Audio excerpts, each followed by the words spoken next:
नमस्कार दोस्तों, crime stories channel पर आपका स्वागत है। दोस्तों, आज की जो ये क्राइम की घटना है वो है उदयपुर राजस्थान से। एक युवक सड़क पर भागा जा रहा था जिसकी उम्र 24 से 25 साल के बीच में थी। उसके हाथ में चाकू था जो खून से सना था। उसके हाथ भी खून से सने हुए थे। भागते हुए वो चीख रहा था, मैंने उसे मार दिया।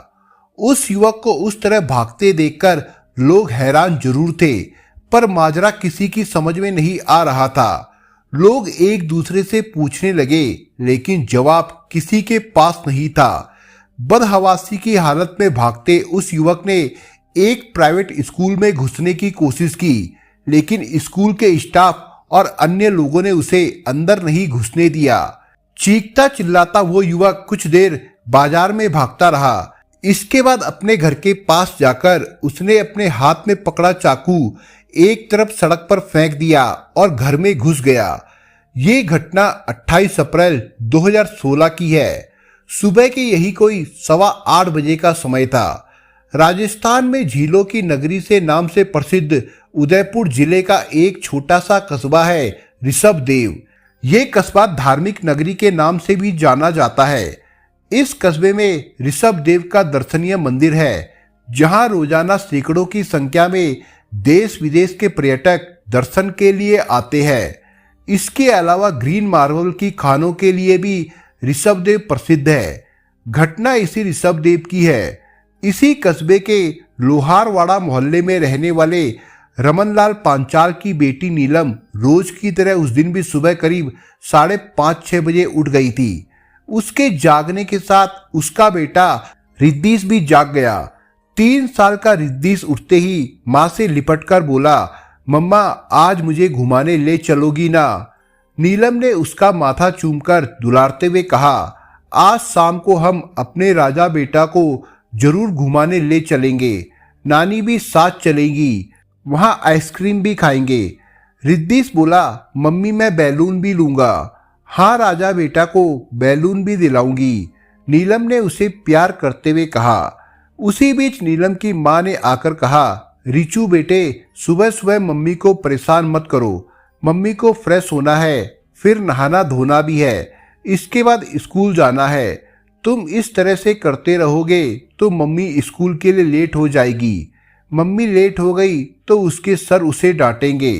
ये कहते हुए नीलम की माँ ने रिचू को गोद में उठा लिया और उसे घर के बाहर ले आई।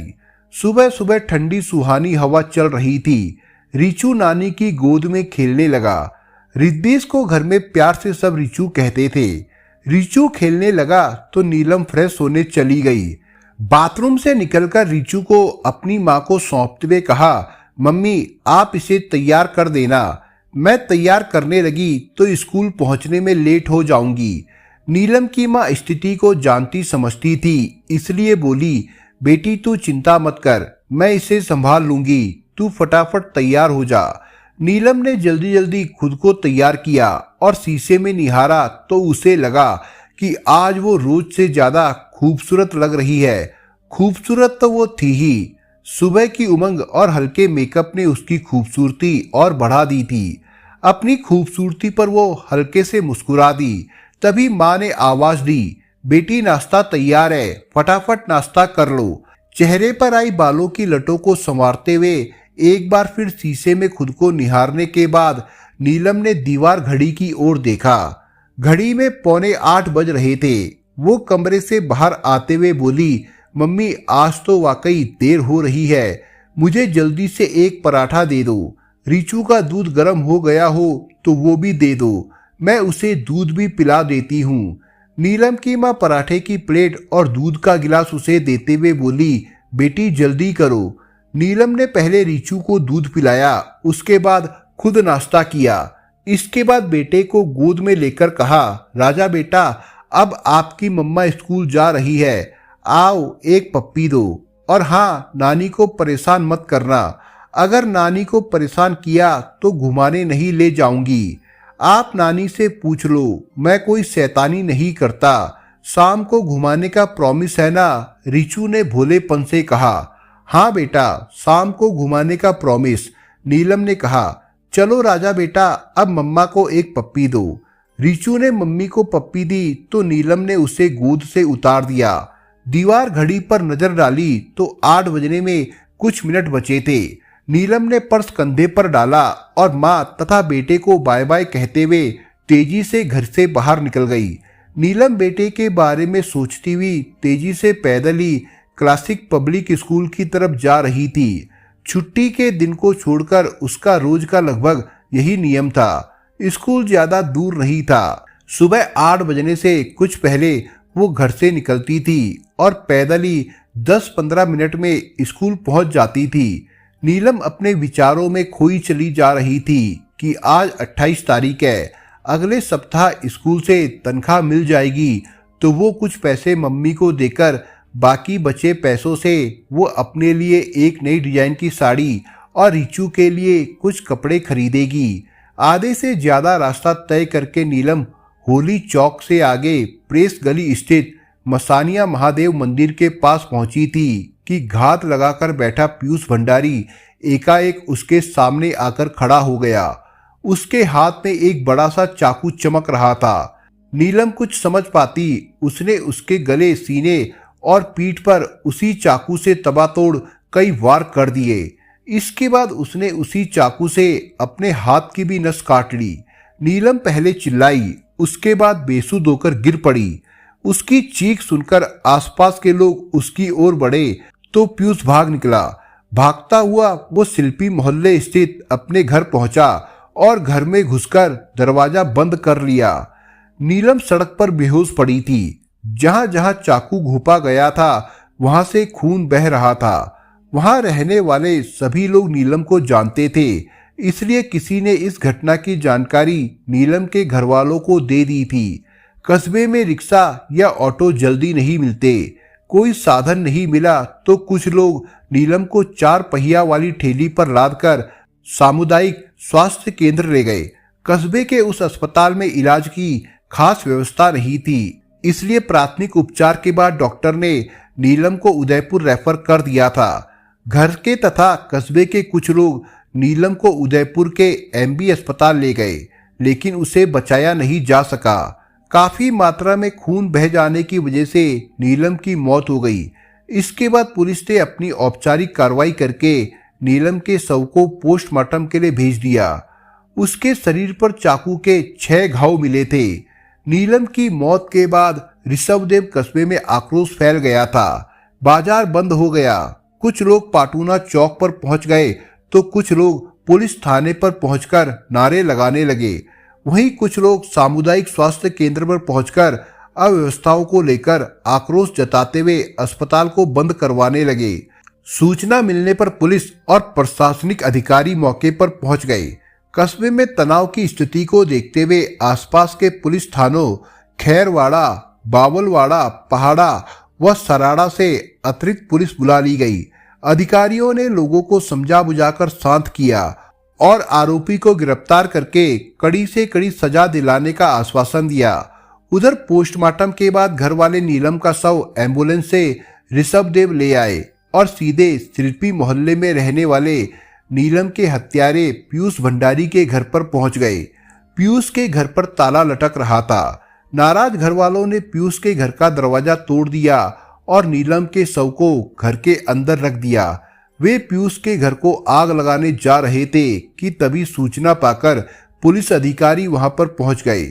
आक्रोश में भरे लोग अधिकारियों से नीलम की मौत का मुआवजा दिलवाने की मांग करने लगे। पुलिस ने आरोपी के पकड़े जाने की जानकारी देते हुए उसके खिलाफ कड़ी से कड़ी कार्रवाई करने का आश्वासन दिया। इसके बावजूद लोगों का गुस्सा शांत नहीं हुआ। इसके बाद अधिकारियों ने कानून का हवाला देकर लोगों को समझाना शुरू किया। वहां काफी देर तक चले हंगामे के बाद लोग शांत होकर नीलम का शव ले जाने पर सहमत हुए। इसके बाद घर वाले नीलम का शव अपने घर ले गए और उसी दिन शाम को उसका अंतिम संस्कार कर दिया। वारदात की जानकारी मिलते ही पुलिस ने आरोपी पीयूष भंडारी को उसके घर से पकड़ लिया था। वारदात करके वो अपने घर में जाकर छिप गया था। हाथ की नसें काट लेने से उसके शरीर से भी काफी खून बह गया था। पुलिस ने पहले ऋषभदेव के अस्पताल ले जाकर उसका प्राथमिक उपचार कराया। उसके बाद उसे उदयपुर रेफर कर दिया गया। इलाज के बाद 30 अप्रैल को पुलिस ने पीयूष भंडारी को न्यायालय में पेश किया, जहां से पूछताछ के लिए 2 दिनों के पुलिस रिमांड पर उसे लिया गया। पुलिस ने पीयूष की निशानदेही पर वो चाकू बरामद कर लिया जिससे उसने नीलम का खून किया था।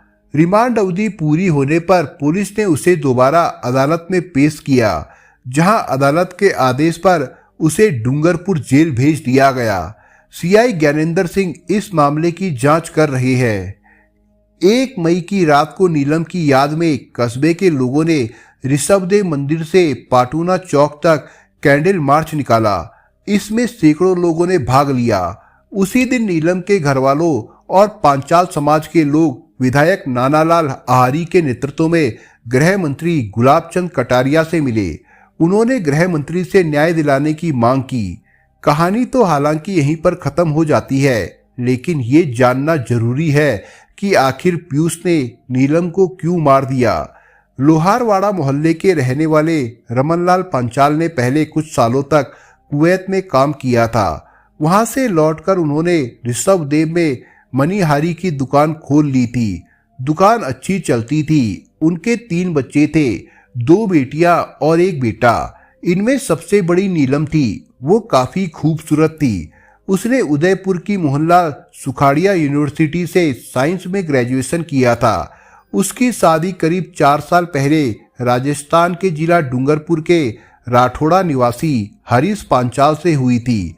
शादी के बाद नीलम ससुराल चली गई। ससुराल में वो खुश थी। उसका पति हरीश अहमदाबाद में बिजनेस करता था। घर में उसे किसी तरह की कोई परेशानी नहीं थी।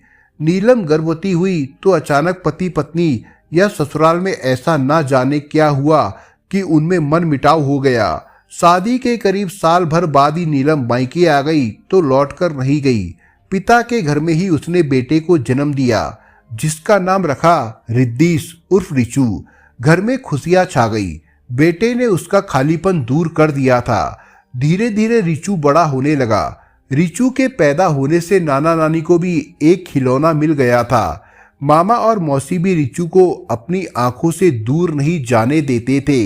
नीलम पढ़ी लिखी थी। पिता के घर में हालांकि किसी चीज की कोई कमी तो नहीं थी, लेकिन घर में पड़े पड़े वो बोर होने लगी थी। उसने नौकरी करने का मन बनाया।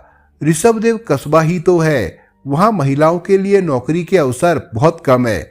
नीलम अपने पति से अलग मायके में रह रही थी। उसे नौकरी देने पर कई तरह की बातें हो सकती थी। सारी स्थितियों पर विचार करने के बाद नीलम ने किसी स्कूल में बच्चों को पढ़ाने का मन बनाया। उसे बच्चों को पढ़ाने में रुचि भी थी। उसने कुछ स्कूलों में बात भी की तो क्लासिक पब्लिक स्कूल में बात बन गई। कस्बे के प्राइवेट स्कूलों में तनख्वाह ज्यादा नहीं मिलती, लेकिन नीलम ने ये सोचकर ये नौकरी कर ली कि इससे उसका समय तो पास हो जाएगा। अपने खर्चे के लिए एक बंदी बधाई रकम हर महीने हाथ में आ जाएगी। समस्या बेटे रिचू की थी, जिसे नीलम की मां ने संभालने की जिम्मेदारी ले ली। स्कूलों में आमतौर पर 6 घंटे की नौकरी होती है, इसलिए उसने सोचा कि दोपहर में तो वो घर आ ही जाया करेगी। इस बीच रिचू नानी के पास रह लेगा। करीब 1 साल पहले नीलम ने स्कूल की नौकरी ज्वाइन कर ली थी। इसी स्कूल में कस्बे के ही शिल्पी मोहल्ले के रहने वाले प्रभास भंडारी का बेटा पीयूष भंडारी कई सालों से पढ़ा रहा था। वो भी ग्रेजुएट था। वो करीब 25 साल का था। अभी उसकी शादी नहीं हुई थी। स्कूल में आई नई टीचर नीलम को देखकर वो उस पर फिदा हो गया। वो मन ही मन उसे प्यार करने लगा।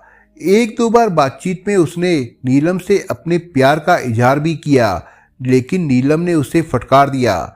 इससे वो निराश नहीं हुआ। वो किसी न किसी तरीके से नीलम का प्यार हासिल करने की कोशिश में लगा रहा, लेकिन नीलम ने कभी उसे तवज्जो नहीं दी। जब भी उसने कोशिश की, नीलम ने उसे झिड़क दिया। पीयूष की हरकतों से तंग आकर नीलम उससे दूर रहने लगी। उसकी हरकतों को अनदेखी करते हुए कभी उसने अपने घर वालों से उसके बारे में नहीं बताया, लेकिन स्कूल में उसकी हरकतों की चर्चा जरूर होने लगी। तब स्कूल की बदनामी के डर से स्कूल प्रबंधक ने उसे नौकरी से निकाल दिया। ये कुछ महीने पहले की बात है। स्कूल से नौकरी छूटने के बाद पीयूष नीलम को रोज रोज देख नहीं पाता था। एक आध बार पीयूष ने स्कूल से लौटते समय नीलम से बात करने की कोशिश की, लेकिन नीलम ने उसे कोई भाव नहीं दिया। पीयूष ये बर्दाश्त नहीं कर पाया। वो तड़प उठा। वो उसे सबक सिखाने के बारे में सोचने लगा। आखिर उसने तय कर लिया कि अगर नीलम उसकी नहीं हुई तो वो उसे किसी और की भी नहीं होने देगा। इसके बाद उसने एक चाकू का इंतजाम किया और मौके का इंतजार करने लगा। 27 अप्रैल की रात पीयूष को नींद नहीं आ रही थी। वो नीलम के बारे में ही सोचता रहा। बार बार वो उसके जहन में आ रही थी। हर बार वो उसे इग्नोर करते हुए फटकार रही थी। नीलम की दीवानगी ने उसे पागल कर दिया था।